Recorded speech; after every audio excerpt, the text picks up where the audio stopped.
अस्सलाम वालेकुम, आप देख रहे हैं सिटी 11 न्यूज पाकिस्तान HD। जी अब रुख करते हैं सत्याना बंगला का। गोरसी हाउस से प्रेस क्लब सत्याना तक यौम यकजहती कश्मीर सेमिनार और रैली का इनेकाद किया गया। चौधरी सनावला गुज्जर सदर तहरीक इंसाफ जनावाला ने सदारत व क़यादत फरमाई, खुसूसी खिताब किया। उनके हमरा चौधरी आसफ कज़ाफ़ी सियाल, इंचार्ज नुमाइंदगान city 11 news Pakistan HD Satyana Bangla के गिरदो नवाज से मोअज़्ज़िज़ीन इलाका की कसीर तादाद ने शिरकत की। मज़ीद जानते हैं सत्याना बंगला से ब्यूरो चीफ नादिर खान की इस रिपोर्ट में। मज़ीद तफसीलात से आगाह कीजिएगा। जी सारे यकजहती के लिए रैली निकाली जा रही है।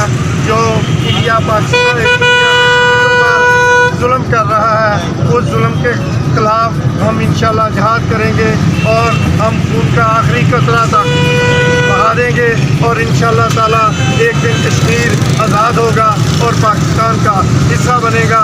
मैं इस मौका पर मोदी को पैगाम देना चाहता हूँ कि जो जुल्म सितम वो कश्मीर पे कर रहा है उसको फौरी तौर पर बंद करे और इंशाल्लाह ताला बहुत जल्द कश्मीर पाकिस्तान का हिस्सा बनेगा। पाकिस्तान कश्मीरियों से रिश्ता क्या, पाकिस्तान का मतलब क्या। मैं प्रेस क्लब के चेयरमैन नाज़िर हुसैन खोखर और खालिद भट्ट साहब का खुसूसन मशकूर हूँ जिन्होंने इस रैली में हमारा भरपूर साथ दिया और कश्मीरियों के साथ यकजहती में और इस जद्दोजहद में हमारे साथ खड़े रहे। Thank you.